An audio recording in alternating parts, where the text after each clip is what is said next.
Tak dobrý večer. Já bych vás tady ráda jménem studentského klubu Klikit přivítala. Jmenuji se Johana Adámková a společně s Tomášem a s dalšími členy, který vidíte tady pobíhat někde, jsme založili studentský klub Klikit. A protože tohle je naše první přednáška, tak si asi dokážete představit, jakou radost máme z toho, že vás je tady tolik. Tímto bychom chtěli pozdravit i do NBA a NBC, kde sedí vaši kolegové, kteří se sem bohužel nevešli, nicméně je pro ně připravený videostreaming, takže já doufám, že mě slyší. A já bych ráda využila této příležitosti a předtím, než předám slovo Davidovi, bych vám chtěla představit náš studentský klub a chtěla bych vám představit, jaký program jsme pro vás připravili na následující semestr. Proč vlastně náš klub vznikl? Je to kvůli tomu, že bylo několik důvodů. Prvotně jsme si uvědomili, jak vlastně rychle roste a rozvíjí se online marketing v České republice. Dalším důvodem bylo, že jsme zjistili, že spousta z nás nezná menší online marketingové společnosti, které se v Česku nachází a které vlastně mají o studenty, co by zaměstnance nebo stážisty obrovský zájem. Potom jsme si uvědomili, že nebo nevím, jak je to na jiných univerzitách, ale na naší univerzitě online marketing se nevyučuje zas tak moc, jak by se vyučovat měl. A proto možná někteří z vás nevědí, co si pod online marketingem představit, nebo nevíte, kde všude se dá online marketing využít. No a to jsme se rozhodli změnit a připravili jsme si pro vás bohatý program, který se vlastně dělí do 3 aktivit během následujícího semestru. Připravili jsme si pro vás sérii přednášek, která se bude konat, máme zatím naplánováno ve středu, možná se to ještě bude operativně měnit, pokud nás budete sledovat na Facebooku, tak vždy čas zjistíte, jaký den máte přijít. Dále jsme připravili víkendové workshopy, které se budou konat v sobotu dopoledne a tam budete mít možnost vyzkoušet si vše vlastně na vlastní, budete si moct všechno vyzkoušet vlastně sami. A v neposlední řadě jsme připravili neformální setkání, kde budete mít příležitost popovídat si se zástupci agentur a s dalšími účastníky. Nyní bych předala slovo Tomášovi, který vám ještě trošku více do detailu představí náš program a poví vám další věci. Díky. Díky. Po tady té přednášce, kterou děláme tady spolu s Googlem ČR, budeme mít za 14 dní přednášku s AHA Auto, což je docela zajímavá firma vzhledem k tomu, že vůbec neprodávají nic na internetu, ale mají docela silný online marketingový tým. A vlastně všechny ty naše přednášky se budou točit kolem toho, jak se využívá online marketing v jiných firmách, v jiných typech. A po naší přednášce s AHA Auto budeme mít přednášku s českými e-shopy. Bude tady Tomáš Šupr, který založil Slavomat a Dáme jídlo jako zástupce velkého e-shopu. A potom tady bude firma Zoot jako zástupce menšího e-shopu a povím vám, jak využívají online marketing při svém podnikání. Další přednáška bude o tom, abyste zjistili, jak je to pracovat v online marketingové agentuře. Zase to bude jedna větší agentura H1.cz a menší Inborn. A jako poslední přednášku jsme si připravili téma social media, což si myslíme, že bude pro všechny zajímavý. Jak Johana už říkala na začátku, kromě toho, že chceme dělat přednášky, tak bychom s vámi chtěli dělat i workshopy, které budou prakticky zaměřený. Chceme, abyste se něco naučili o online marketingu, abyste si vyzkoušeli třeba to, co jste tady slyšeli na přednáškách. A aby jsme to mohli dělat efektivně, tak na těch přednáškách bude jenom 30 lidí, 30 z vás. O tom, jak budeme vybírat těch 30 lidí a kdy, se rozvíjíte na Facebook účtu na našich webových stránkách a během následujících 14 dnů vám budeme posílat víc info. Konkrétně ten program jsme rozdělili mezi nějaký základy AdWords, jak se zadávají reklamy a například Google Analytics. Ty workshopy budou napojený přímo na online marketingové agentury, takže vy budete moct třeba poznat vašeho budoucího zaměstnavatele a taky jsme s těmi agenturami připravili certifikát, který ten člověk, který bude na všech workshopech dostane, což si myslíme, že je taková atraktivní cena. Potom bych vám chtěl představit naše partnery, kromě Google ČR, s kterými teďka máme první přednášku, tak to jsou právě zástupci online marketingových agentur, jako je agentura Dobrý den, H1.cz, Inborn a potom známé firmy, jako je třeba Auto. Protože jsme teďka nový klub a začínáme, tak hledáme i lidi, takže jestli vás téma online marketingu nebo téma studentských organizací zaujalo, tak hledáme konkrétně pozice na grafika, z někoho, kdo umí pracovat s Photoshopem a dělal by nám třeba takovýhle pěkný roll-upy, jako jsme udělali. Potom copywritera, který by psal příspěvky na Facebooku a do našeho blogu a v neposlední řadě někoho, kdo by se nám staral o účetnictví. Můžete kontakt na nás najít na Facebooku klikit.cz a na webových stránkách klikit.cz, a nebo pokud nám budete chtít napsat, tak můžete použít klub@klikit.cz.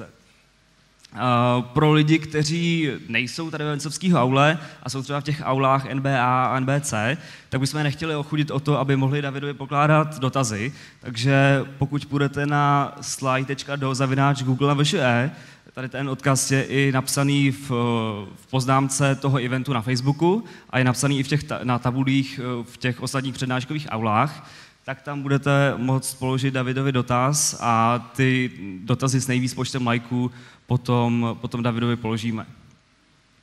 A já děkuji za pozornost a předám Davidovi slovo.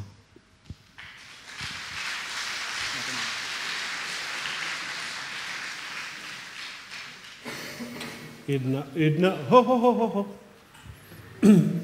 Budete houkat? Možná ne. Slyšíte mě? Houká to, co?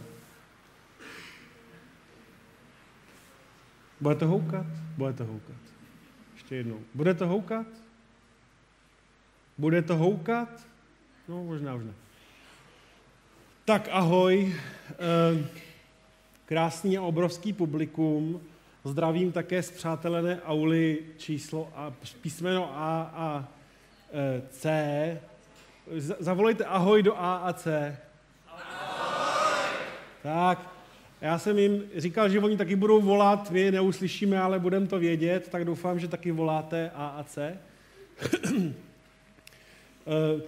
To je opravdu úžasný publikum. Já, když jsem studoval na téhle škole, seděl jsem někde vždycky tamhle nahoře, tak jsem si říkal, že ten, kdo tady dole musí mluvit, musí být buď to prezident, nebo premiér, nebo ministr, nebo alespoň profesor.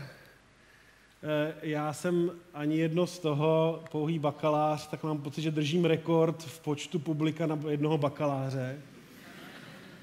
Uvidíme, jestli mě někdo trumfne. Chci dneska mluvit o pár věcech, o tom tajemství online marketingu, ale nebudu na to sám. Jak bylo řečeno, je tady spousta lidí, kteří v tom pojedou se mnou. Já jsem vám chtěl dát jenom takový krátký hint, kdo tu dneska se mnou je, aby jsme potom na té after party, to nevíte, že bude after party, ale bude after party tady, ale je to takový, jako jaký si to uděláme, takový to budeme mít v zásadě. Bring your own everything v zásadě. Ale jsem tu já a se mnou jsou tady googleři ještě. Googleři, zvedněte ruce, nebo stoupněte si, googleři. Ahoj googleři. Tak, to jsou googleři, přátelé, ale to nebylo kvůli tomu, že byste jim měli tleskat, ale to je kvůli tomu, že na konci oni přijdou sem za mnou a vy si s nimi můžete povídat. O všem možným, co vás napadne, jaký je to v Google a tak. Mnoho z nich je v Google mnohem díl než já a ten Google znají mnohem líp než já. Ale googleři tady nejsou jediní. Jsou tady i agentury.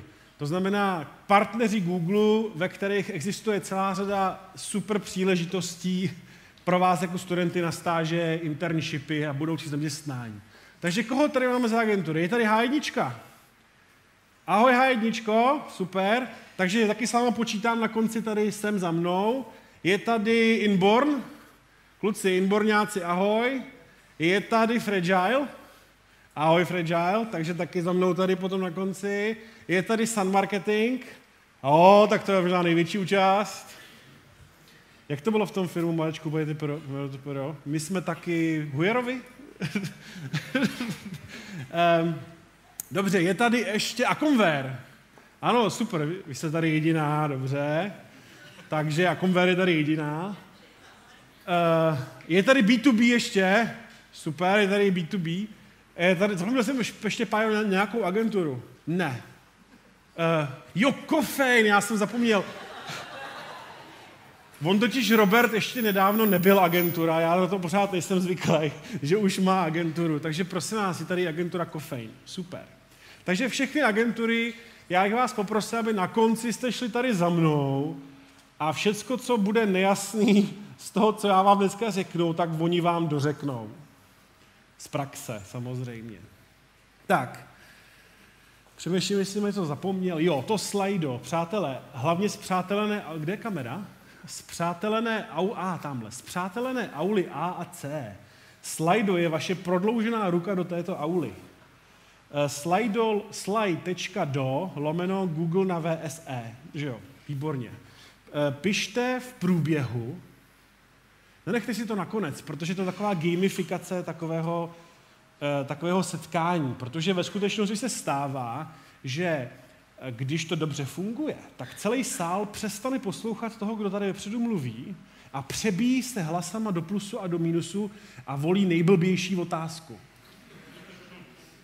Takže máte příležitost, pokud já vás budu nudit, v podstatě zažít takovou gamifikaci v praxi a zkuste tam dát nějakou otázku chytrou a uvidíme, co z toho vyplyne. Super, tak. Takže jdeme na to. Ještě se omlouvám, my máme v Google takový blbej zvyk, že ty prezentace jsou v angličtině. Není to proto, že bychom je posílali do Mountain View ke schválení, to ne, ale máme takový systém, že si to sdílíme navzájem, takže proto já, když jsem něco udělal, tak z toho může vzít nějaký jako benefit někdo jiný, třeba v Americe, uvidíme.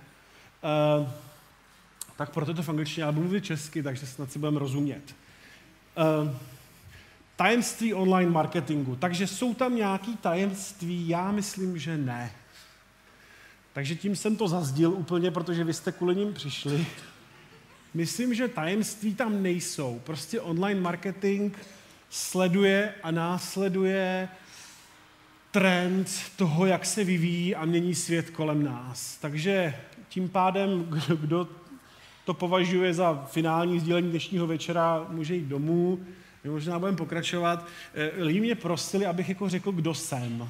Takže já jsem David, nejsem v klubu anonymních alkoholiků, ale založil jsem v roce 2005 společně se 3 kolegy agenturu, která se jmenuje H1.cz, do dneška se tak jmenuje, a byli jsme v takový podkrovní startup a věnovali jsme se otázkám online marketingu, webu, reklamě na webu a tak. Aha, tady už to začíná houkat. Aha, dobře, tady je čára, dobře. A ta firma hrozně vyrostla, už má hrozně moc lidí, asi 100. Je to taková, řekněme, asi největší agentura online na tomhle trhu. A já jsem měl příležitost ji řídit a spoluvlastnit dlouhou dobu, ale jak čas šel, tak přišel čas na nějaké nové výzvy a také na nějaké jako změnu v životě. A tak jsem v podstatě se s H1 tou levou fotkou rozloučil, což byla taková moje finální fotka, kterou jsem z našeho statku, to je naše bývalé logo, které viselo na recepci a vidíte, že je trochu opráskané, protože jsme, myslím, měli nějakou pařbu a někdo ho hrozně zničil. Tak už ho nepotřebovali, tak mi ho dali jako na památku.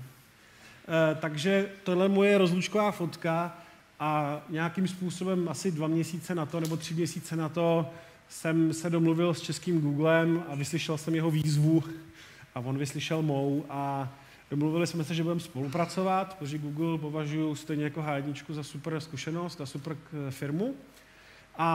Ale abyste si nemysleli, že jsem jenom nějaký takovej ajťák, kluk od počítačů, tak mám ještě takovej svůj Second Life. Já nevím, víte, vybavuje se někdo, co to bylo Second Life? Jako, moc vás není, že jo? Second Life to byl takový jako alternativní život ale znova v počítačovém prostoru, kde jste si mohli udělat krásnou barmankou a žít na nějakém ostrově a tak dále, v počítači. Já jsem si zvolil jako svůj second life vlastně takový jako jinačí, kamennější život. Ostěhovali jsme se mimo Prahu, máme farmu, chováme koně. Chováme koně, ano, tady je. Chováme takový speciální koně, říká se jim Shire Horse. Jsou to krásný, úžasný koně. A co je zajímavý, tak jakoby tady je čára pořád. Vždycky si někdo říká, jako já jsem taková hrozná celebrita onlineová a tak dále, ale tohle je můj reality check. A reality check třeba v tom, že tady jako se přihlásilo 14 lidí na moji přednášku, což je super, ale ve skutečnosti naše farma a tyhle koně, naši koně mají asi 4,5 tisíce fanoušků na Facebooku, což je víc než já, nebo víc než H1 v podstatě taky. Takže to je takový můj reality check, že tohle je jako takový můj druhý život. No, kdyby vás něco z toho zajímalo, tak se když tak zeptejte, jaký to je jako řídit firmu a mít farmu, ale to můžeme nechat nějakých otázek odpovědí, já to teď přeskočím a půjdu rovnou k tomu tématu. Tak, teď jsem určitě zmáčkl nějaký úplně jiný knoflík. Super, výborně. Co je ten online marketing, jakou změnu on reprezentuje a co jako novýho vlastně nám přináší, kde je to tajemství. A já si říkám, to tajemství jako není žádná revoluce. To tajemství není něco, že svět se změnil a my s ním a teď je všecko úplně jinak a ten digitál to válcuje a všechny staré pořádky jsou úplně pryč. To, co se trochu změnilo, je nějaký jako prostředí, ve kterém se pohybujeme. A já tomu dneska budu říkat jakoby konstantně propojený svět. A to, co se nezměnilo, to, co funguje pořád od dob toho Ogilvyho a ještě těch starších prostě matadorů marketingu a reklamy, je to, že marketéři vždycky sledovali nějaký 3 základní směry, 3 základní cíle, vždycky stejný. Za prvé chtěli mít nějaký dosah, nějaký zásah. Chtěli, aby to jejich reklamní sdělení nebo ta marketingová komunikace prostě zasáhla co možná největší množství těch správných lidí. Tohle platilo vždycky a platí i dneska. Dál, o co vždycky marketingu šlo o to mít vliv, influence, impact.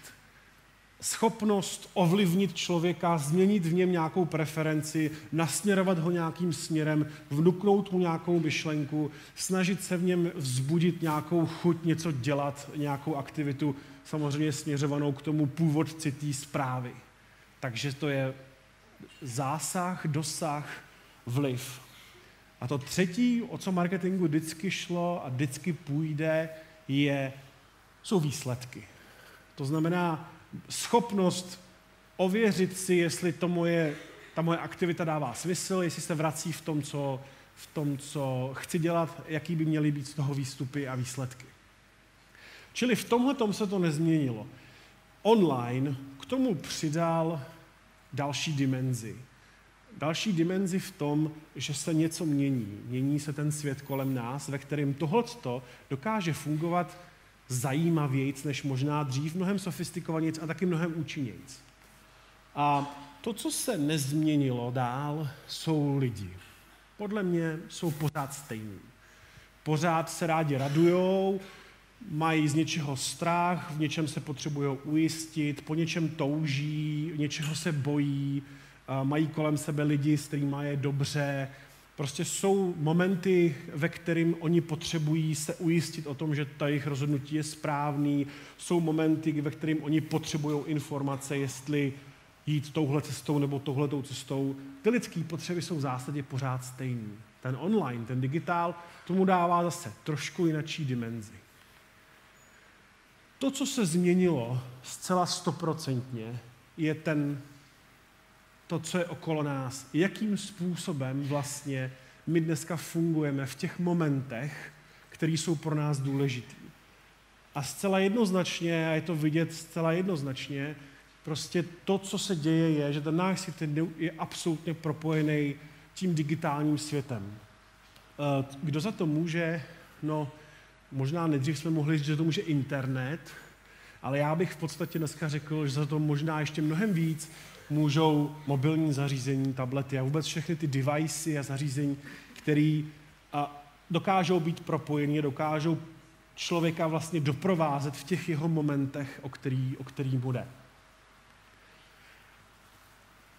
Z toho vyplývá to, že lidi prostě se vydávají do toho online světa právě v těch momentech, o který jim jde, ve kterých něco potřebujou vyřešit, vyřídit, informovat se, socializovat se, interagovat a tak dále. To jsou všechny ty momenty, ve kterých vy intuitivně vyndáte ten smartphone, nebo si u telky, která vás nudí večer, si prostě vemete tablet a surfujete si a říkáte si, jo, teď bych se potřeboval vlastně podívat na to, nebo sedíte prostě u počítače tady na chodbě a surfujete, konzumujete nějaký obsah, video obsah, vyhledáváte a tak dále. To jsou ty momenty, které jsou pro vás důležitý, ve kterých se v podstatě už dneska všichni jako vydáváme online. Takhle, vy ještě na univerzitě se vydáváte do knihovny, samozřejmě, ale to v tom reálném světě, řekněme, už je trošku jako obsolít. A čísla mluví jasně. Prostě za posledních opravdu velice málo let se prostě jako zdvojnásobil čas, ve kterém my jako fungujeme, interagujeme, konzumujeme online. A zase, kdo za to může? No, internet tu byl i předtím. Počítače tu byly i předtím. To, co změnilo tu zcela úplně jinou jako dimenzi, jsou právě ty jako zařízení, které jsou vždycky k dispozici. Které prostě máme někde v tašce, v kapse a podobně. To, co je tam klíč k tomu porozumět, jak vlastně my fungujeme v tom onlineu, je do jisté míry nějaká relevance. Umění pochopit tu relevanci, jak moc vlastně je to vztažený k tomu úvodnímu záměru. To znamená, představte si situaci, vyhledáváte na svém smartphonu Superman movie, prostě film Superman, a co to jako znamená, co to je za ten moment, co jako chcete dělat, nebo co jako hodláte dělat. Může to být samozřejmě to, že chcete se podívat na nějaký jako filmový trailer, nějakou upoutávku. Může to být to, že si chcete jako zkontrolovat, kdy ten film se hraje v kinech. Můžete chtít najít nejbližší kino. Můžete chtít koupit lístky na ten film. Může to znamenat cokoliv. A to je obrovská výzva pro původce těch sdělení, pro ty marketéry, kteří jsou na druhé straně a vidí, že ty momenty, ve kterým ty běžní lidé se jaksi vydávají online, tak dobře pochopit a dobře využít. Těch momentů, ve kterých se vydáváme online, jak jsem říkal před chvíličkou, je obrovská spousta. Obrovská spousta. Společně můžou tvořit nějakou, říká se tomu customer journey, jakože nákupní cestu, nebo cestu zákazníka, nebo nákupní cyklus se tomu taky říká. To znamená prostě v situaci, kdy vyhledáváte nejlepší pizzu, zároveň se dostáváte na tu stránku té pizzy, můžete si objednat. Může to znamenat to, že si vyhledáváte něco o nějakých modelech automobilů, čtete si něco o možnostech leasingu, čekujete si, jestli to auto je někde na skladě, následně si můžete čekovat něco s leasingovkou. Zkrátka je to všecko to, co můžete poskládat do nějaké cesty, která vede od nějakého obecního zájmu, možná obecního zvažování, až k nějaký velice konkrétní akci, která na konci může skončit těma korunama a dolarama, který spadnou tomu inzerentovi nebo tomu kinu, který promítá toho Supermana, nebo tomu dealerství toho Nissana, ve kterém vy vlastně si koupíte nakonec to auto. Vždycky je hrozně užitečný, když se bavíme o té cestě toho zákazníka, vnímat to nějakou optikou nějakého trichtýře. V angličtině se tomu říká populárně funnel. Kdy v podstatě, a to je nějaká marketingová teorie, kterou určitě spoustu z vás znáte, ale ona velice dobře funguje v onlineu a já se tomu budu za chviličku dál věnovat. V situaci, kdy se bavíme třeba o tom Supermanovi, nebo pojďme se bavit třeba o tom, že prodáváme automobily, cokoliv jiného, nebo prodáváme, já nevím, plastový okna, nebo já nevím, knihkupectví, cokoliv. Někde na začátku v tom širokém patře toho trichtýře je nějaká ta fáze toho jako awareness, to znamená toho jakože té pozornosti. Jestli je vlastně jako já o tom vím, že to existuje, jestli jako by se mi to líbilo, jestli bych se proto chtěl rozhodnout. A typicky ten návštěvník, nebo ten uživatel, člověk, jede tím trichtýřem směrem dolů, kde se potom už zužuje ten jeho manévrovací prostor a přichází na řadu nějaký fáze zvažování, toho consideration, jako pro a proti, alternativy, možní dodavatelé, možná jako nějaký reality check ve smyslu jako mám na to, nemám na to, ale hrozně bych to chtěl. A na konci jsou nějaký situace, ve kterým já už vlastně směřuju k té koupi. Už vlastně si řeknu tak a teď bych to chtěl a chci realizovat jakoby tu transakci nějakým způsobem. A ty momenty, o kterých já mluvím, to znamená to, že... Pardon, není slyšet? Není slyšet. Aha, dobře. Tak budeme improvizovat. 1. A je tam pan zvukař nahoře, mává na... Ne. 1 je to lepší takhle? Super. Tak já mám takový jakože dvojitý jištění tady. Všechny ty momenty, to znamená situace, ve kterých my chceme konzumovat nějaký obsah, textový, obrázkový, video obsah, nebo vyhledáváme, nebo se bavíme s přáteli na Facebooku, na G+, nebo čteme něco na Twitteru, vyhledáváme recenze na YouTube. Prostě všechny ty věci, které my nějakým způsobem děláme v rámci toho online prostoru, tak všechny ty je možný vidět tou optikou toho trichtýře. A nejen, že to je možný, a je to docela velice užitečný, vidět optikou toho trichtýře. Právě v tom, že prostě na začátku můžou být velice vágní informace, možná bych chtěl nějaký auto nový, nebo možná bych chtěl tu Audinu a teď už bych chtěl fakt zjistit, jako jestli teda na ní dostanu leasing nebo nedostanu, pak se půjdu podívat, jestli jsou nějaké skladovky. A to jsou všechno ty situace, které jde nějakým způsobem rozvrhnout do toho trichtýře.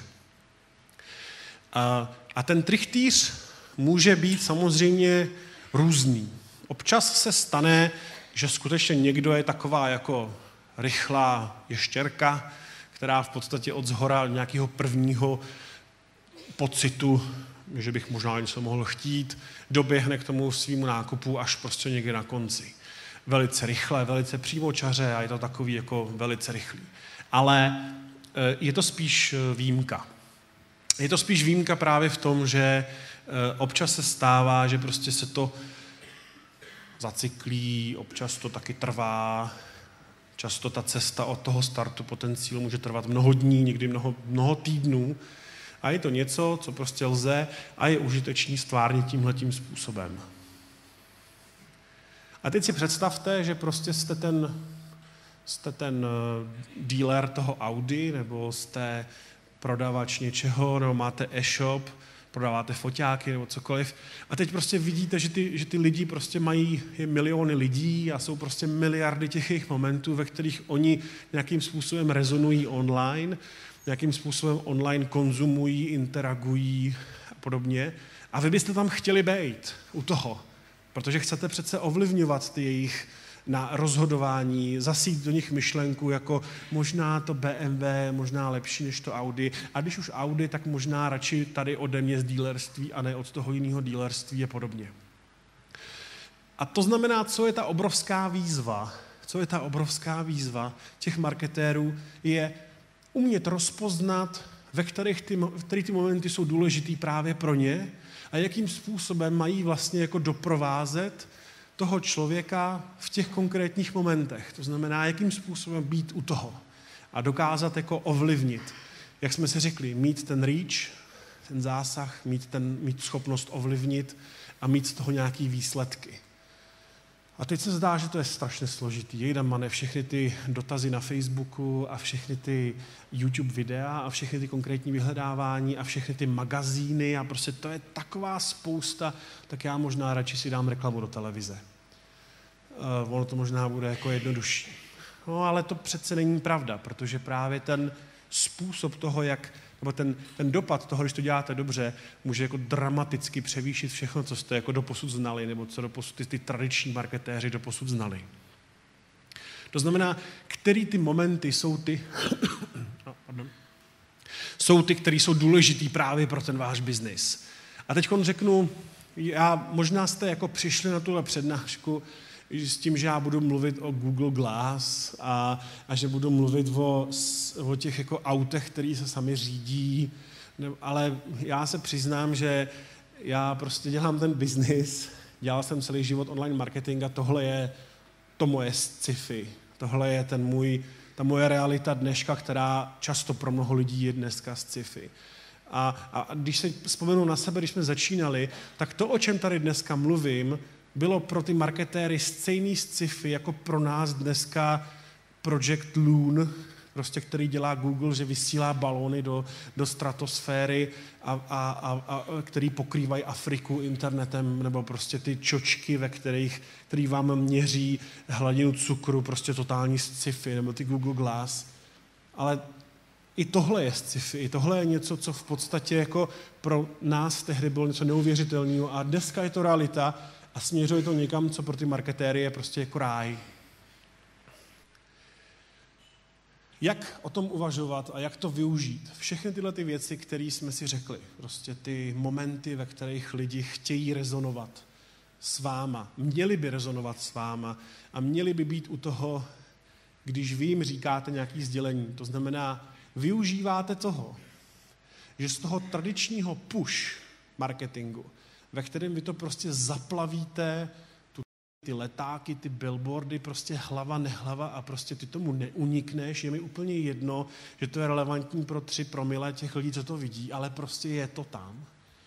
K tomu půl režimu, kde prostě lidi se vydávají interagovat online, dělají to dnes a denně miliardkrát a vy jste schopni tam být a velice relevantně a velice šikovně být u toho, když oni tohle dělají a velice nenuceně jim říct, možná bys mohl zvážit tohle. Já vím, že chceš tohle, ale možná třeba je to alternativa. Nebo ano, to chceš správně a tady je tvoje řešení. Takže je to prostě úplně jinačí modus operandi, který znají ty tradiční marketéři tím push režimem. Ten způsob, jak o tom uvažovat, se dá rozdělit takových 3 množinek. Buďme tam, kde jsou oni, buďme relevantní k tomu, co dělají a optimalizujme to tak, aby to dávalo ekonomický smysl. Zase, možná si říkáte, to je jakože obvious, to je prostě přece jasný.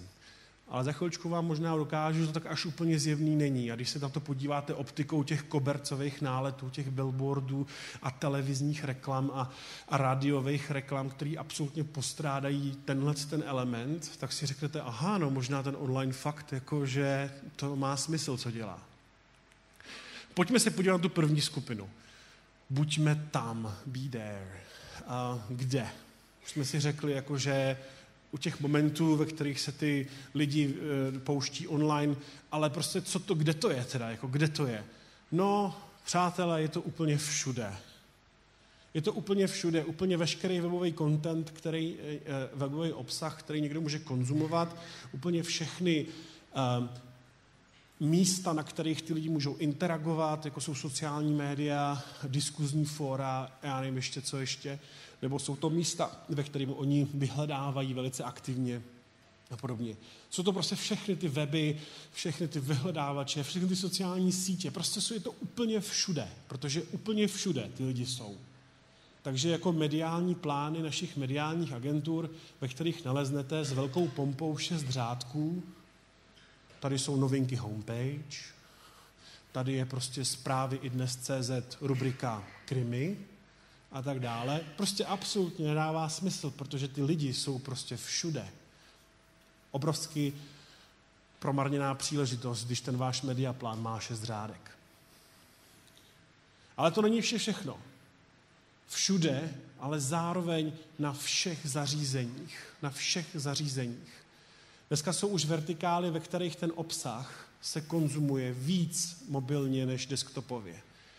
Například loni témata kolem Valentína, všechna vyhledávání kolem Valentína už byly víc mobilní než desktopový.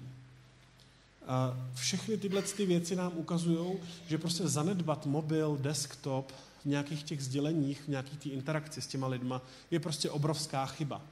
A zase, představte si ten mediaplán a tam ty novinky homepage, tam ten obrovský jeden banner, který je samozřejmě funguje jenom na desktopu. Takže buďme všude, buďme na všech zařízeních, protože ten podíl těch mobilních zařízení obrovským způsobem stoupá. A věřím tomu, že když bychom se tady potkali za rok, za dva, tak ve skutečnosti, jako si řekneme desktop, desktop, to vlastně si pamatuju, to bylo něco. Dneska už to nikdo neřeší. A to furt není všechno. Všude, na všech zařízeních a pořád. Obrovská výzva. Pořád. Ve všech částech toho dne, takže zase takový ty jako, já si myslím, že budeme komunikovat v tom jako peak time. To je před televizníma novinama, to se dívají všichni. No nedívají samozřejmě, ale to všichni to říkají. A tak jako to bude přesně ono, to je přesně ten moment, ve kterém my budeme komunikovat. A ne, náš produkt, prosím tě, my máme jako lehtivý produkty, tak to musíme večer, protože to se na to dívají lidi večer. Není to pravda. Prostě drtivá většina věcí, drtivá většina lidí interaguje pořád. Prostě ten 19% online nákupů se prostě děje po večerce. Zase, když říkám pořád, tak to neznamená jako pořád, jako jenom během toho dne, ale znamená to, že ten online nám dovoluje být pořád jako pořád. Jakože always on, jak se říká moderně. To znamená to, že jako já jsem marketér a mám taktickou kampaň a taktická kampaň trvá přesně 7,5 dne, protože jsem si to vysledoval, že 7,5 dne to je přesně to, co já potřebuju mít. To ale není vůbec pravda, protože ve skutečnosti spoustu těch nákupních rozhodování se děje mnohem díl a zároveň se dějou pořád. Prostě nejenom v těch 7 dnech. Prostě obrovsky ztracená příležitost. A zase, když říkám pořád, to znamená všude, na všech zařízeních pořád a zároveň ve všech fázích toho nákupního cyklu. Tady je obrovská výzva v tom, že mnoho marketérů má pocit, že online je dobré používat pouze ve spodu toho nákupního trichtýře. Prostě jenom tam jsou ty online objednávky. Takže jak to uděláme? Vzbudíme awareness v televizi, consideration budeme budovat v tisku a tomu online tam pustíme jenom proto, aby tam prostě byly nějaký dobře. Jenom proto, aby tam byly nějaké objednávky. A to je taky to, co od toho onlineu chci. Jenom ty objednávky. Takže prostě když mám to vyhledávání, nebo ty bannery, nebo to YouTube placený a podobně, já od toho chci prostě objednávky. A přitom vůbec jako to ignoruje ten fakt, že online a ta online komunikace a online reklama a vůbec online marketing dokáže prostě strašně krásně fungovat ve všech těch patrech toho nákupního cyklu. Dokáže perfektně zbuzovat nějaký úvodní zájem. Dokáže perfektně reagovat v situacích, ve kterých je nějaké zvažování, nějaké alternativy, nějaké možnosti a úplně samozřejmě super, tam většinou lidi se na tom shodnou, fungují v té závěrečné fázi, tam prostě jako smečujou ty konverze, smečujou tam ty online objednávky a tam jako teda to může fungovat. Ale já říkám, všude znamená i ve všech fázích toho nákupního cyklu. Tak, a teď si říkáte, no tak to je úplná kravina, protože prostě být všude a pořád znamená, že máte na marketing bambilion peněz, to přece nedává smysl a hlavně, kdyby všichni byli všude a pořád, tak se tam nevejdou přece. To by přece nedávalo smysl. A já říkám, ne, protože tam je jedno ale. Všude pořád, ale jenom pro někoho. Jenom pro někoho. A to pro koho je právě typicky pro řadu těch značek, inzerentů úplně jiná písnička. Takže já říkám, buďte všude a pořád, ale mějte na paměti, komu, co ukazujete, s kým reagujete a proč to děláte, proč jste si vybrali zrovna tady tohohle člověka. A teď si řeknete, a teď to nejde, ne, teď to televizi, když zapnu, tak tam prostě běží ta reklama pro mě, pro mámu i pro tátu. I pro tou dceru a i pro toho syna. Ale na tom onlineu to právě prostě funguje úplně jinak. A proč? Protože prostě lidi v tom onlineu za sebou zanechávají velice výraznou jako digitální stopu. Signály, který dokážou definovat uživatelský segmenty a který dokážou definovat to, kdo jsem a co vlastně chci a vystavuju se tím, nebo dávám k dispozici o sobě svoje data právě proto, aby ten někdo je mohl využít a komunikovat se mnou nějakým způsobem marketingově, právě protože ví, že právě se mnou komunikovat chce. Protože jemu to dává smysl. Co to jsou ty signály? Tak samozřejmě nějaký sociodemo profily, to je nuda, ale samozřejmě je to nějaké chování, jsou to nějaké zájmy. Dokonce Google dneska už dokáže rozpoznat, jestli máte jako něco jenom dlouhodobý zájem, anebo jestli zrovna teď chcete jako koupit ten foťák. Protože ve skutečnosti to je obrovský rozdíl. Já možná bych vám nechtěl ukazovat foťák, nabídku na foťák v situaci, kdy vy jste si právě už jeden koupil, ale jste fotograf. Možná bych vám měl ukazovat něco úplně jiného v těch situacích, v těch momentech. Ale Google tohle umí a samozřejmě je to prostě na internetu už dneska prostě nějaká věc, která prostě definuje ten prostor a díky tomu se to dá dělat, jak se dělá. Dokážeme vidět, jako, jak dlouho něco děláte, jak často něco děláte, jak dlouho jste to už dělali, nebo jak dlouho se to ještě nedělali. Co vyhledáváte, co si píšete v mailech, co sledujete na YouTube, jakým způsobem interagujete s reklamou. To všechno jsou data, které nějakým způsobem slouží jako signály. Jako nějaký, je to zašumělo, že Google čte maily, že jo? Dobrá otázka. Doufám, že ji položíte do slide.do/Google na VŠE a že pro ní budete hlasovat. Velice dobrá otázka. Zkrátka ty signály prostě slouží k tomu, že lze prostě perfektně cílit. Já si prostě vyberu člověka, o kterém vím, že prostě to je přesně ten člověk, na kterého chci cílit. A zase můžu si vybrat, jestli to bude při konzumaci obsahu, můžu si vybrat, jestli to bude ve vyhledávání, můžu si vybrat, jestli to je při konzumaci nějakého videa. Ve všech těch momentech, ve kterých on je online, já můžu využívat tyhle informace. Takže když jsme si řekli, že klíč je relevance, že klíč je v tom, že sice jsem všude a pořád, ale ne pro každýho, tak ve skutečnosti můžu být právě tak, že si říkám, jsem jenom pro toho, kdo má nějaký zájem a zájem něco udělat typicky. Takže jak jsme si řekli, prostě navštívíte blog ohledně nějakých elektrických vozů, podíváte se na nějaké stránky výrobce, podíváte se na stránku toho výrobce, podíváte se znovu na stránku výrobce, poté, co se zalogujete na nějakou sociální síť, kde to probíráte s lidma, jako jestli to je blbej nápad mít elektroauto nebo není.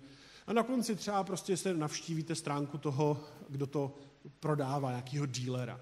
To všecko se dá nějakým způsobem jako zagregovat do nějakých jako širších dat, právě v tom smyslu, že prostě je to nějaký jako výzkum, který si ten spotřebitel dělá, může konzumovat nějaký jakoby produktový seznamy, může se dívat na nějakou reklamu nebo klikl na ní, následně komentoval tohoto sociálních sítích, může o tom psát někde v nějakém e-mailu. Jsou to všechno signály, které se dají používat právě v tom, že chcete na toho člověka cílit.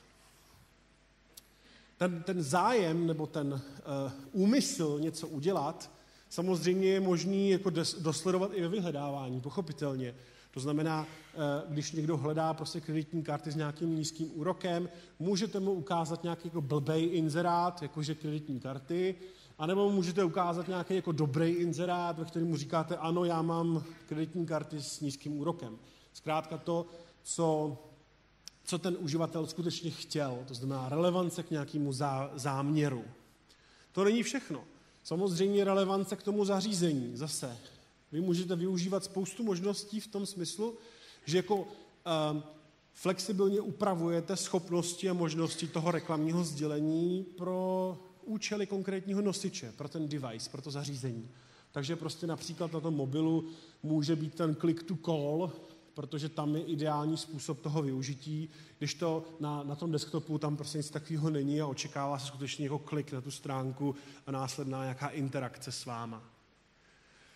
A říkali jsme si, že prostě na tom stejném kanále, na tom stejném nosiči, na té stejné stránce výsledku vyhledávání, na té stejné stránce YouTube může být prostě pro každýho úplně jiná reklama, úplně jiný sdělení. Právě v tom, do jakého profilu on zapadá. Může to být prostě muž, žena, takže já si prostě řeknu, že chci ukazovat banner pro muže a pro ženy trošku jinak. Ale dokonce jsme si řekli, že prostě to může být ještě mnohem detailnější, takže pro někoho, kdo má zájem o fotografování, a já vím, že bych chtěl spíš tiskárnu, nebo spíš nějaký software, nebo spíš opravdu foťák, anebo opravdu profi zrcadlovku. Zase můžu ukazovat přesně to, co ten konkrétní člověk chce a má vidět. To, co je úžasná věc, je samozřejmě to schopnost ukazovat reklamu jenom těm, kteří, a když říkám ukazovat reklamu, tak bacha, jo, zase tím míním, jako banner kdekoliv, video kdekoliv, vyhledávání kdekoliv, prostě jako jakákoliv ta interakce, která se může nastat, nebo sociální síť kdekoliv. To znamená, vy můžete jakoby komunikovat na základě toho, jestli ten uživatel, jestli ten člověk, který se dívá, už s váma měl nějakou zkušenost anebo neměl. A můžete to nějakým způsobem velice precizně segmentovat. Takže někdo přijde na můj web, já prodávám boty, on si prohlídne model 1, model 2, řekne si, já vlastně možná jako se poradím ještě s manželkou, ještě nevím, boty mi si kupuje manželka, tak já radši počkám. No a co ten e-shop udělá? Samozřejmě jenom tomu člověku vytvoří reklamní sdělení, který říká, ahoj, tady je vlastně ta bota 1, bota 2, co jsi si vlastně prohlížel, a vlastně ho chytí kdekoliv.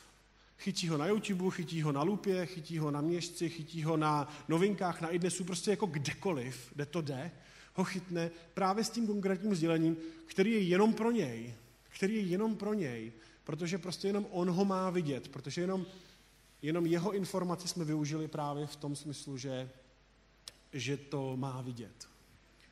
A to ale samozřejmě ještě jako není všechno. Samozřejmě, že prostě je divný, když na vás cílí reklamou banka se sdělením udělejte si u nás běžný účet a vy přitom u té banky už běžný účet máte. Není to divný?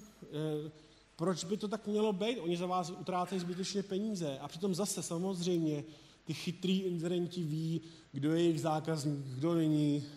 Dokonce můžeme mu říkat, že prostě tak tohle si kup, protože možná to má souvislost s něčím, co už si skoupil předtím. Zkrátka je tam to ideální sdělení právě na základě nějaké zkušenosti, která tam existuje.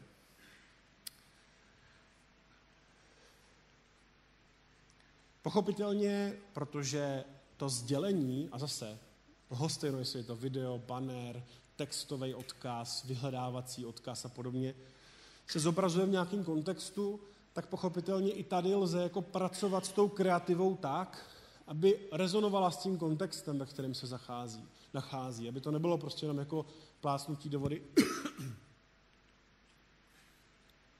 Dokonce dneska je možný upravovat to reklamní sdělení přesně podle toho, kdy máte, jako v jakém čase se pohybujeme. Vy můžete říct, já nechci lidem ukazovat prostě tu reklamu večer, já ji chci ukazovat ráno. Já nechci ukazovat stejnou reklamu večer a ráno, protože prostě já mám třeba otevírací hodiny. Když někdo hledá moji pobočku, tak já mu řeknu v jednom inzerátu super, přijďte hned, a v druhém inzerátu nebo v druhé kreativě obecně mu řeknu, hele, přijďte až druhý den. Je to zase něco o tom, že i tohle je možný na základě té jako relevance, nebo na základě toho, jak si modifikuje ta relevance toho sdělení, ve který vy vlastně můžete fungovat.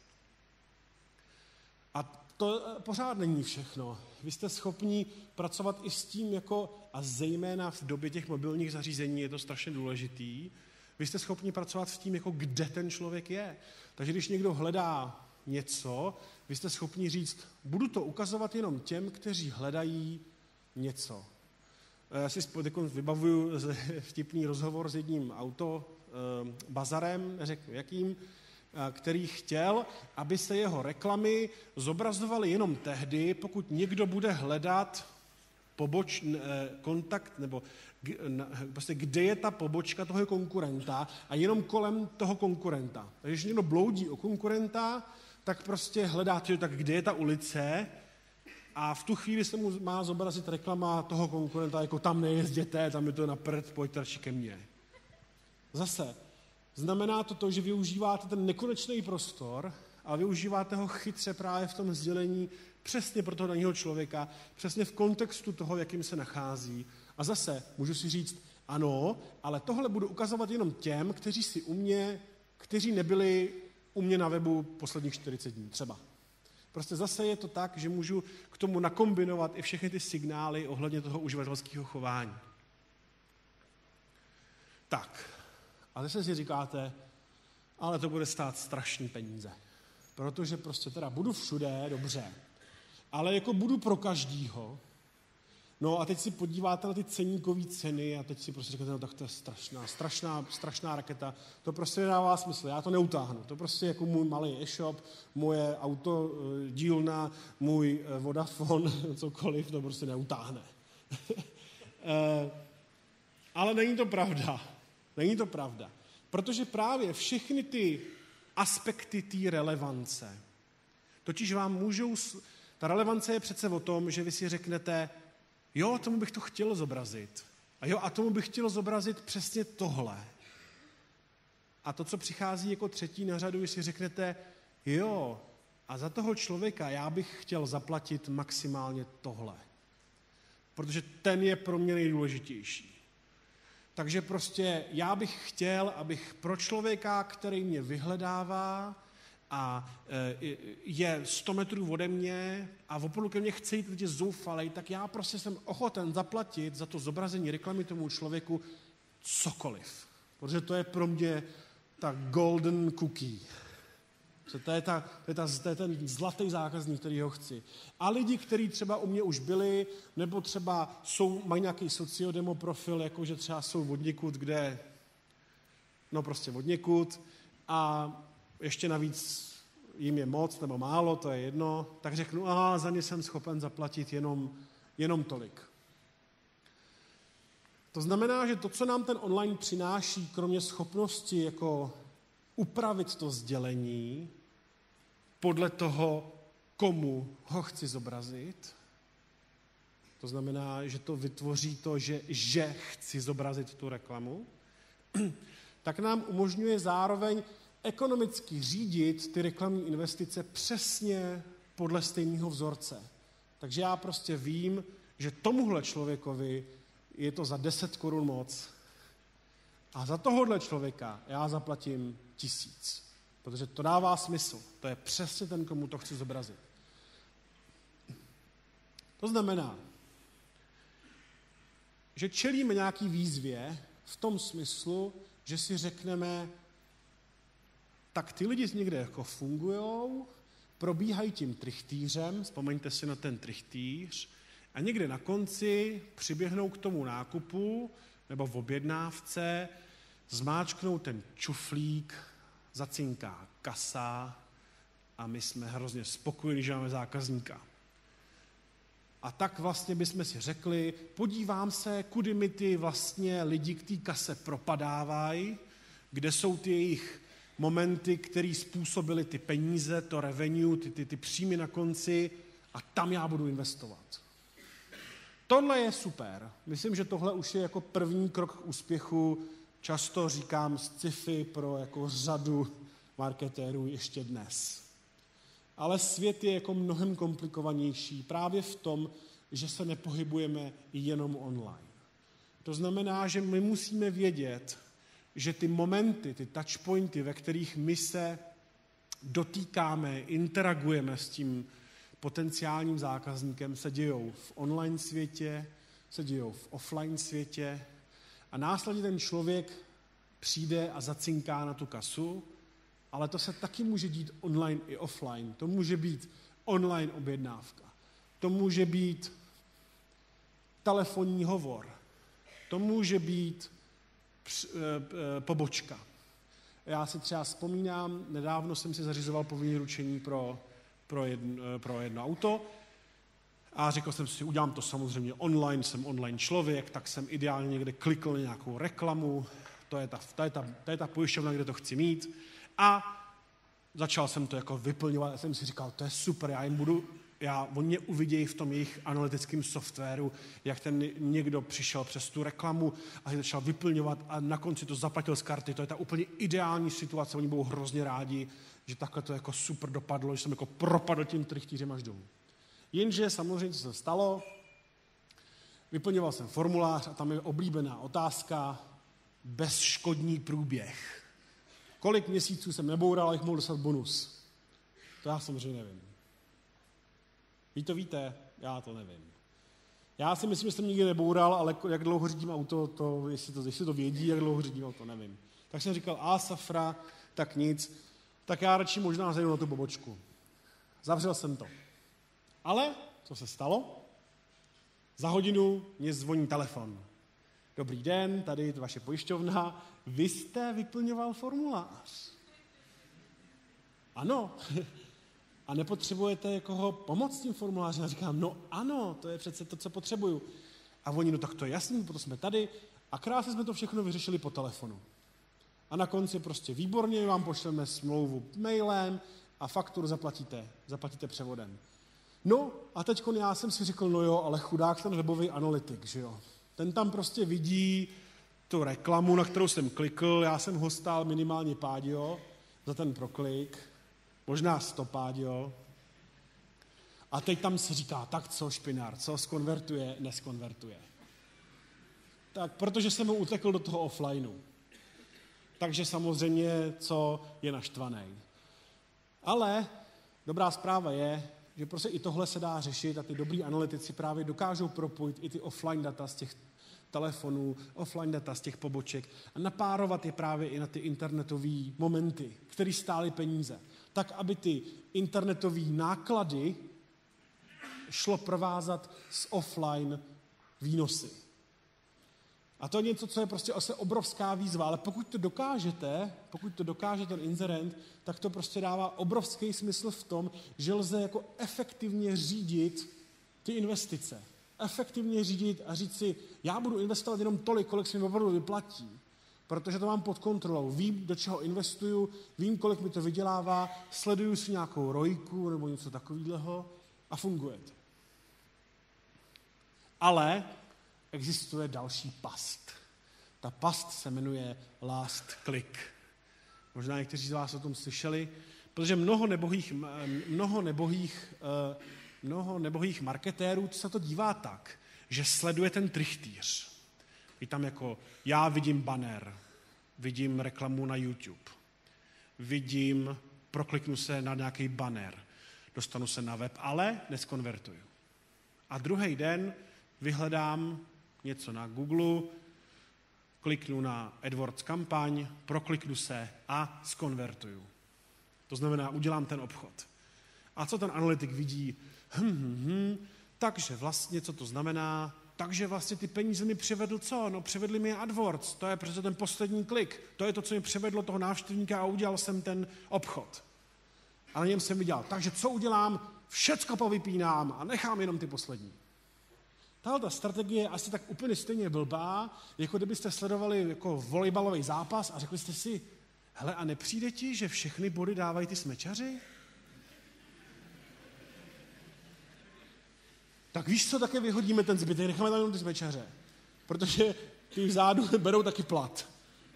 Všecky je vyhoďte. Budeme mít lepší rojku. Co se stane? Příště prohra. To znamená, je tam přesně ten efekt toho, Že ten dobrý marketér musí umět rozpoznávat všechny ty momenty, ve kterých se ten člověk pohybuje, od toho prvního až do posledního a dobře zvážit, který vlastně si zaslouží ten svůj plat, ty svoje náklady, který ten nahrávač a podavač, nebo já nevím, jak se všichni jmenují v tom volejbale, prostě si vzpomínám, že jsem jednou někomu tohle vyprávěl v angličtině a zvolil jsem, protože jsem nevěděl, jak se řekne ty pozice ve volejbale, jak jsem si myslel, že vím, jak se to řekne ve fotbale, jak jsem toho někomu vyprávěl v nějaký bance, jakože teda ten tým a místo attacker jsem řekl offender a tam byli jako rodilí mluvčí a teď se na mě koukali, jako kdo je teda ten offender v tom fotbale, že netuší. Další výzva je samozřejmě to umět trackovat a umět si jakoby započítávat všechny ty možné konverze, všechny ty možné jakoby situace, ve kterých ten anonymní návštěvník, který přijde k vám na ten web, nějakým způsobem zareaguje, někde se přihlásí, vyplní lead, vyplní poptávku, něco koupí, nebo prostě si klikne na to vyhledat tu pobočku offline a podobně. A nad tím celým dlí nějaká matematika. A tady, přátelé, mám pro vás dobrou zprávu. Podle mě VŠE je prostě nejlepší škola pro to, abyste byli ty nejlepší online marketéři. Protože prostě ten online marketing je super v tom, že propojuje jakoby to kreativní myšlení, propojuje ty myšlenky a strategie s matematikou. Možná teď jsem někoho odradil definitivně od online marketingu, ale pro mě úžasná věc online marketingu je, že se tam prostě hodně počítá a je to takový jako hodně hmatatelný. A to mi na tom přijde hrozně sexy. Protože prostě já bych jako hrozně nechtěl dělat jako billboardy jenom, protože si řekneme, tak co s tím uděláme, tak to dáme na D1, tak to asi dává smysl, no. No a co jako náklady? No hele, tak víš co, tak si vyjednáme větší slevu než loni. Jo, super, tak to se vyplatí. A teď jako post-buy analýza, tak co? Jo, dobrý, no. Asi. To mě moc nebavilo, přiznám se. Tomu internetu a online marketingu lze mnohem líp vidět pod sukní. Právě v tom, že dokážete používat nějaký ekonomický principy v tom řízení těch reklamních investic. A tenhle ty schody možná vypadají strašně složitě, ale ve skutečnosti je to jednoduchý. Jde to od zhora nahoru a je to nějaká míra sofistikovanosti a dejme tomu jako ultimativnosti toho přístupu. Tak můžu se zabývat jenom na imprese, to znamená shlédnutí. Pak to teda poměřuji nějakou metrikou cost per 1000, cenu za 1000 shlédnutí. Cost per milo se taky říká CPM. Nebo si řeknu, hele, sleduju jenom to, kolik mi lidí přijde a chci za to zaplatit maximálně třeba 50 korun za proklik, nebo 10 korun za proklik. Taky dobrý, už je to lepší než teda ty zhlídnutí, už to má jako blíž k těm reálným penězům, už řídím ty kampaně podle ceny za proklik, už jsem dobrý marketér. Možná si říkáte, to je trošku jako málo, ne? Teď chcete ty peníze na konci, ale tohle to je jako už dneska, tohle to řekněme je takový jako současný level většiny mediálních agentur, tohleto. Další jako možnost, tak to dobře, budeme to řídit podle ceny za konverzi. To znamená, řeknu, mně se vyplatí, když třeba dám za jednu objednávku 100 v nákladech, protože mi vydělá víc než 100 ta objednávka. Takže řeknu, super, takže chci co nejvíc objednávek, který mají maximum cost per acquisition, CPA, 100. No, takže to dělám takhle. No, ale tím zase popírám to, že ne každá objednávka je stejná, ne vždycky jakoby je jenom jedna objednávka od toho člověka, možná si kupuje povinný ručení každý rok. Takže zase jako, a tohle už, přátelé, je sci-fi pro řadu marketérů. Ale můžeme jít ještě dál. Řekneme si, ne, budeme to řídit přes příjmy. Chci maximalizovat příjmy. To znamená, chci mít maximální ROAS, to je Return on Ad Spend. Chci mít maximální příjmy z z ad spend, to znamená z reklamních investic. To znamená, a tak, aby mi jednotka, abych měl co největší vlastně jakoby jednotkový příjem na jednotkový náklad. Jo? To už je jako hodně sci-fi. Mně se tato metrika strašně moc líbí, return on ad spend. Možná někteří z vás slyšeli metriku PNO, procento nákladu z obratu, která je její převrácenou hodnotou, ale ta se mi moc nelíbí, protože příliš evokuje to, že reklamní investice je náklad. Já radši mám to, že je to investice a kolik z ní vydělám. Ale to ještě furt není, protože každý revenue může mít jinačí, každý příjem může mít jinačí profit. Že jo? A o co nakonec jde? O ten profit. Že jo? To je ta ekonomika, to je ta VŠE, tady doufám, že to rezonuje. Takže prostě, když maximalizuju profit, tak se dívám na nějakou rojku. To znamená, že v podstatě si říkám, kolik profitu mi přinese ta reklamní investice a chci to jako toho co nejvíc vyždímat z té reklamní investice. Ale i to není ta ultimativní fáze, protože tohleto všecko často tohleto všecko jenom jako se dívá na to tak, že ta objednávka je jako jedna. A ta se musí ta musí ufinancovat ten reklamní náklad.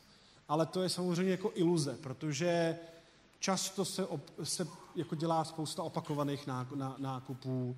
Povinné ručení si objednáváte každý rok, psí žrádlo kupujete každý měsíc a podobně. Takže když chcete být fair, tak byste měli připočítat nějakou customer equity, nějakou prostě jako ten asset, který to aktivum, který vám v podstatě jako vytvoří ten zákazník, kterýho si koupíte. Takže to je ta matematika v tom, a o tom bych mohl mluvit 100 hodin, ale neudělám to a jenom říkám, pokud vám jako rezonuje, že tohle celé, co jsem říkal, dává smysl, že ve skutečnosti svět se mění a lidi komunikují online a že to, co je offline, v podstatě jako mizí, vymírá. Mimochodem, tady je hrozně zajímavá věc. Výzkumníci v USA se často dívají na to, nebo často predikují spotřební chování tím, jak se chovají čerství absolventi vysokých škol těsně po tom, co jako odejdou ze školy a zařizují si vlastní domácnost. První nějakou vlastní domácnost. No a co jako byl takový první fenomén, kterýho si všimli? Všimli si toho, že tyhle ty mladí studenti si přestali objednávat, nebo že si nezačali objednávat pevné linky. No proč? Tak samozřejmě jednoduše, protože měli mobily všichni. Takže vlastně tam je obrovský trend a i ty ostatní vlastně jakoby jdou jako tímhletím směrem a my to na tomhle výběrovém vzorku dokážeme krásně odsledovat. Co byl další zajímavý trend, který vysledovali na této skupině, je to, že si nezačali odebírat pravidelný tisk. Něco, co je standardem, vzpomínáte na ty filmy, jak ty děti jezdí těch kolech a hází ty noviny k těm dveřím, že jo? Takže teď děti nemají co žrát, protože prostě mladí lidi si neobjednávají noviny. Takže další fenomén. A čeho si všimli jako třetího fenoménu je, že si prostě mladí lidi nekupují televize. Že prostě mají ty svoje zařízení, kterých konzumují hledas jaký obsah. I samozřejmě video obsah. Zejména video on demand.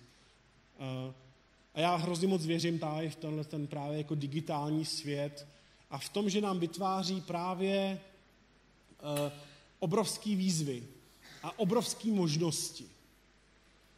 Takže ještě jednou, o co jde? Jde o zásah, jde o možnost někoho ovlivnit a jde o výsledky. A jak na to?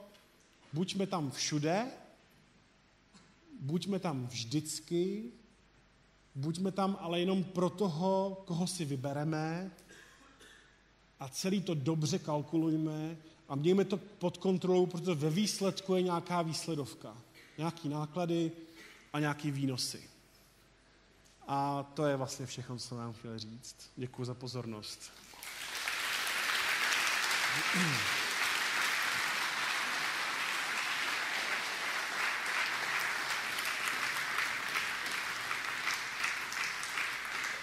Tak, dotazy, že jo? Dotazy. Díky moc za video. Hele, no počkej, já si to asi nechám, tohleto. První dotaz, který má 43 lajků, je: přednášel jsi někdy před více lidmi, než je dnes, nebo je to tvůj osobní rekord? Měl jsi husí kůži? Jenom na Facebooku bylo 1340. Přiznám se, že jsem nepřednášel před tolika lidmi, ale trému jsem neměl. Jsem už trošku protrénovaný, ale teda pravda, hrál jsem jednou divadlo před více lidmi. Myslím, že dokonce i zpíval jsem před více lidmi, ale nepřednášel jsem před více. Tím teda, jakože to nic neznamená o mém zpěvu, nic nejpovídá o mém zpěvu, ale zpíval jsem. Tady, výborně. Google versus H1.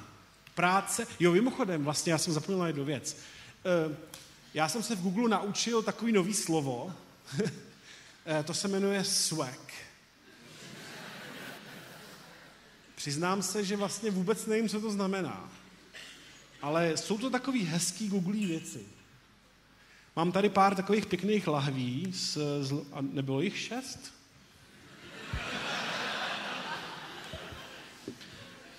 Že jich bylo 6.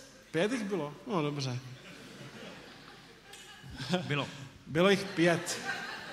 Dobře, mám tu 5 lahví. A dám je těm, kdo se zeptá z publika. Nějakou inteligentní otázku, přátelé. A uděláme to tak, že vy se zeptáte a pak necháme jako mručením nebo potleskem ohodnotit, jestli to byla dobrá otázka. Tamhle se někdo ptá. Výborně. Tak.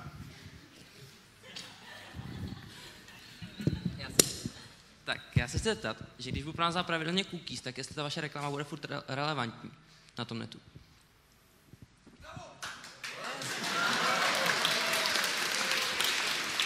Super otázka.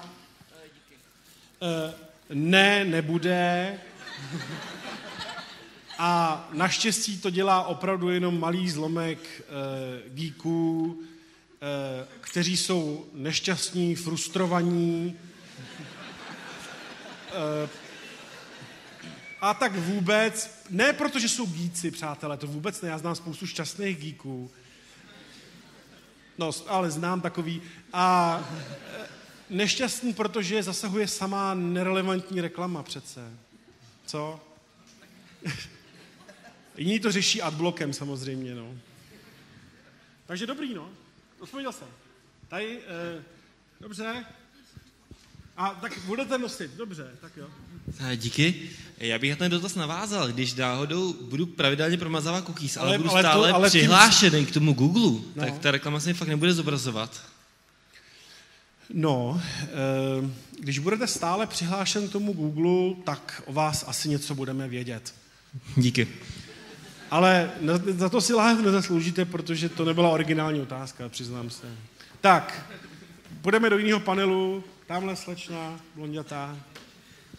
Jo, já jsem vlastně ještě, než tam to, já jsem zapomněl, že tady ještě mám jinou skupinu přátel a to jsou moji studenti z kurzu pana Stříteského 3MG436, kde se podílím na výuce. Tak přátelé, kdo jste tady z toho kurzu? Jsou tady, výborně, paráda. Tak, jdeme na to. Já jsem vám chtěla jenom udělat radost. Chtěla jsem se zeptat, jestli Google čte maily.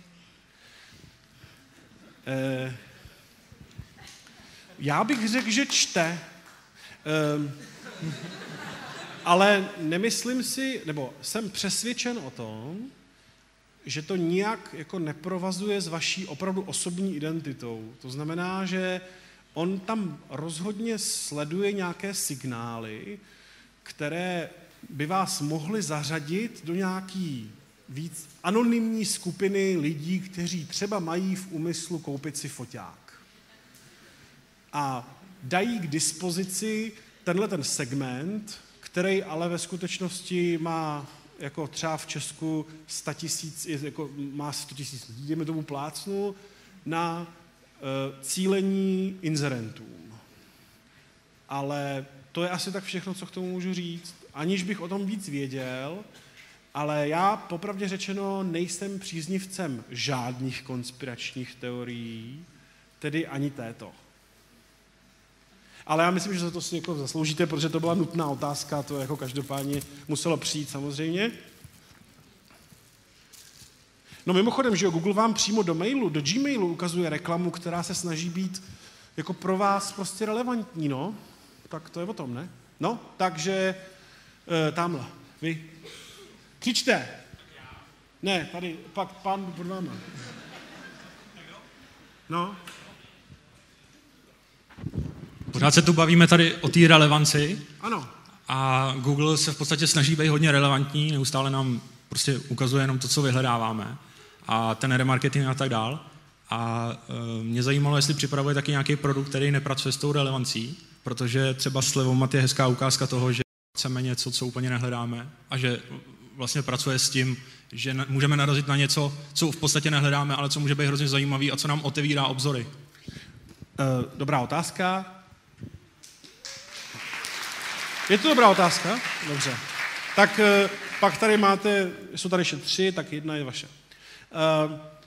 Ano, ale tohle má plně v rukou inzerent. Inzerent se může rozhodnout, že bude prostě zaplavovat ten internet pro všechny tím svým sdělením, bez jakýhokoliv cílení.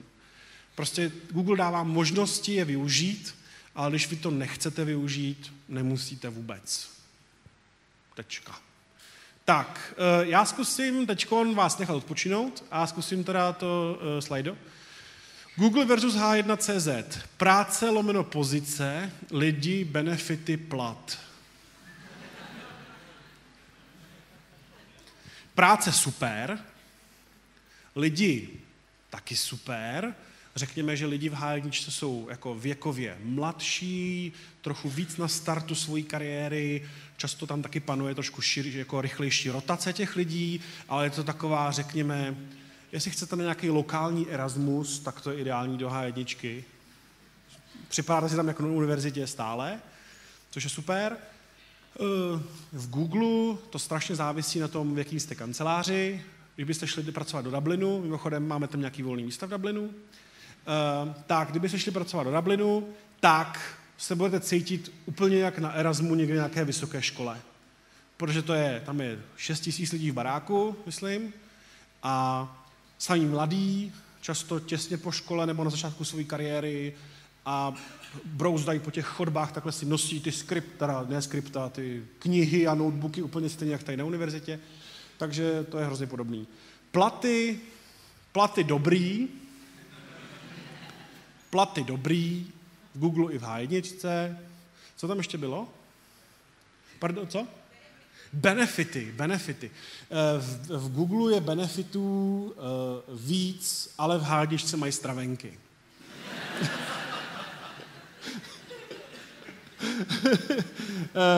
Mně se třeba hrozně líbí Google benefit jeden, myslím, že není tajnej, ale Google, když dáte na charitu, tak dorovná to, kolik dáváte a dá to té charitě taky. Což mně přijde super.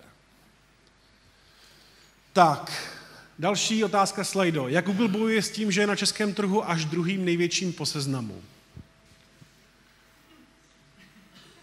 No, záleží, co znamená být největší. A možná ten tazatel, pokud je v téhle místnosti, si by to definoval, co je největší, ale je tady? Největším vyhledávačem už je Google, a to zejména díky mobilním vyhledáváním, který vlastně nemá Seznam. V podstatě vůbec.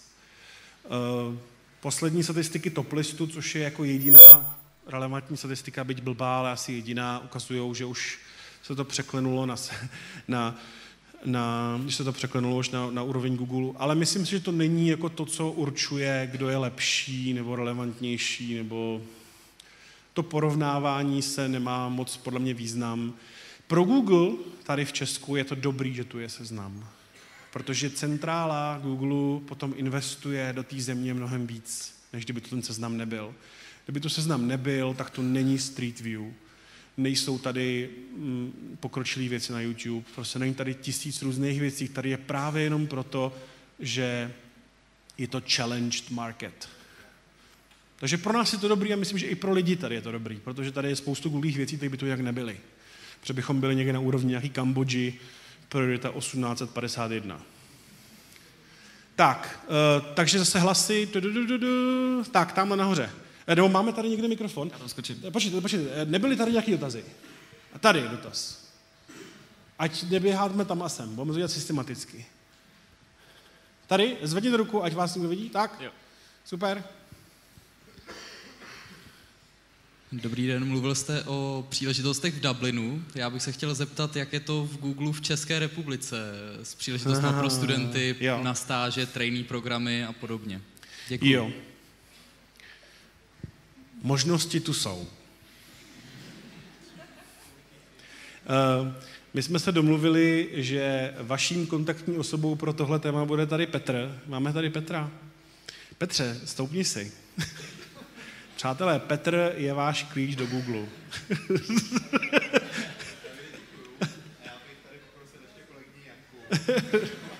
Janka je rekrutér Google. Budeme odevírat internship program taky a stáže taky, takže určitě se včas dozvíte a když budete u Click IT, Click It, tak budete u zdroje informací. Tak, co dál? Nahoře, tamhle kluci.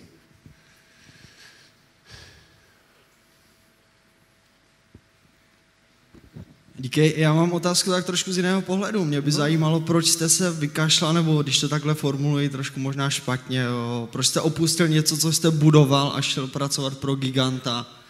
Pro mě je to tak trošku z vaší strany, i když vás respektuji, taková osobní prohra, bych řekl. Opustil jsem něco, co jsem budoval a šel jsem dělat pro někoho.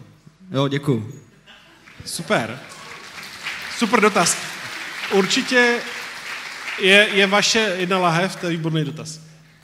Já to samozřejmě strašně podporuju, tohle, co říkáte, protože to jako má takového toho podnikatelského ducha, že přece je lepší mít 5% ve vlastní firmě, než pracovat pro nějakého giganta jako zaměstnanec.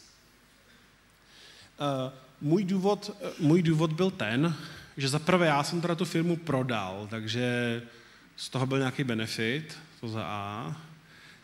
A za B, ta firma vyrostla strašně rychle do nějaké jako obrovské velikosti a jako dostala se do kontextu jiného giganta, prodala se do Group M, což je největší mediální holding, nebo holding mediálních agentů, a to je na tom trhu.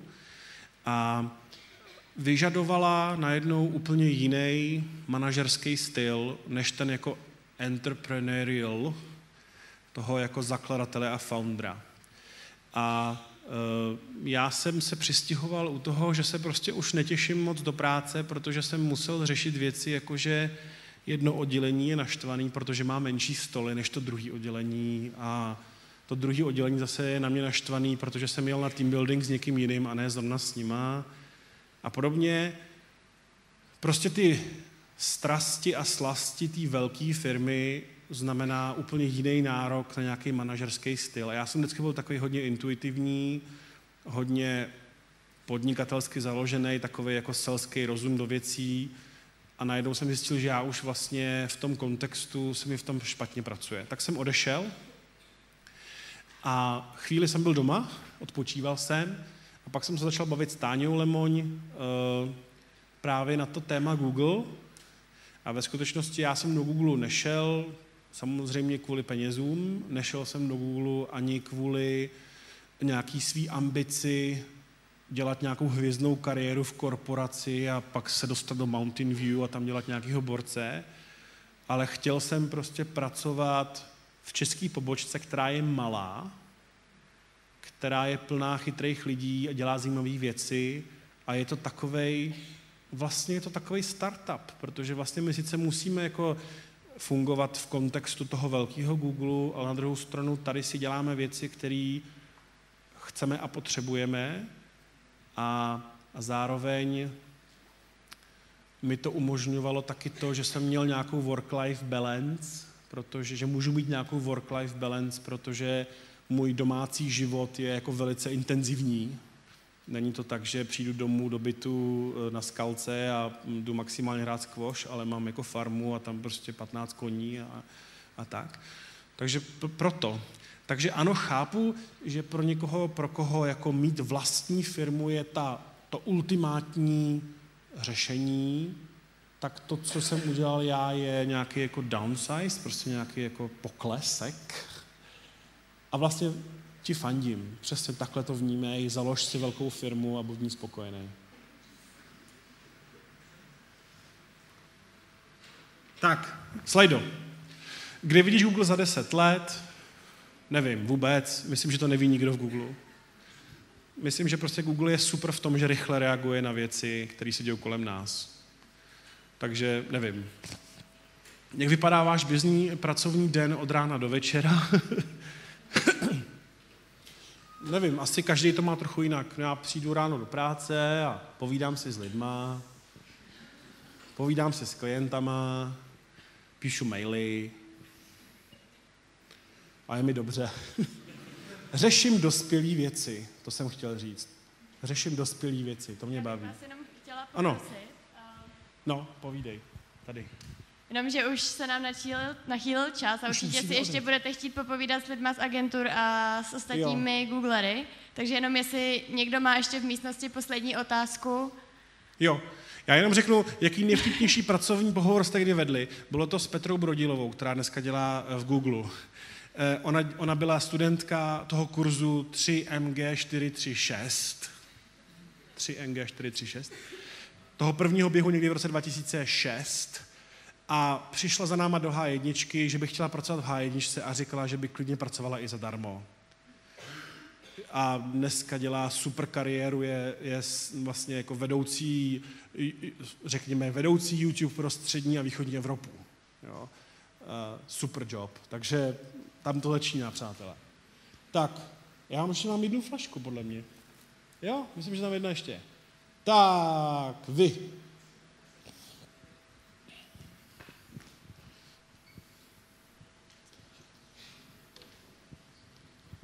Tak, dobrý večer. Mě by zajímal vztah Google a filmu Internship, neboli český stážisti. Jestli to vzniklo v Google, jestli tam byl nějaký nápad, jestli to je nějakým způsobem zaplacená reklama, nebo jestli to byl spontánní nápad scénáristů a režisérů z Hollywoodu. Děkuju. Já nemám ani tušení, ale mám tady, zadám do Google, má Google společného něco s filmem Internship? My jsme byli v Londýně, když se to natáčelo a přišli za náma oni. Probíhalo to poměrně dlouho schvalování, protože vím, že se to hlavně marketingová ředitelka hodně bála se, jako, že to bude samozřejmě problém. To je, jako jestli ten film líbí nebo ne, to je otázka a natáčelo se to částečně přímo na kampusu, přímo v Mountain View, ale tuším, že ještě v Bostonu oni si postavili jako kopii té budovy, aby nezasahovali do pracovního, takže ano, jakoby vím, že se schvaloval fakt jako každá část toho scénáře, aby tam nebylo něco, co bychom jako vyloženě nechtěli, ale jakoby přišli za náma oni. Nebylo to tak, že by jsme jako zavolali hercům a hele, jako by jsme chtěli film o nás, už je to jsme tady 10 let, tak takhle ne. A zpětně to hodnotíte teda jako přínos? To nevím, jestli se to někdy marketingově hodnotilo. Já osobně to beru jako hezkou béčkou komedii. Děkuju. Tak, zbytek otázek, pojďte klidně potom sem ke mně, můžeme se bavit. Poprosil bych, nebo ty chceš udělat závěr, viď? Pojď, já ti do toho vlezu. Bych chtěla. Tak my bychom moc rádi poděkovali. To je lepší. Teď už, jo? Dobrý. Tak my bychom moc rádi za Klikit poděkovali Davidovi, že jsem za náma přišel a připravil pro vás takovouhle pěknou přednášku.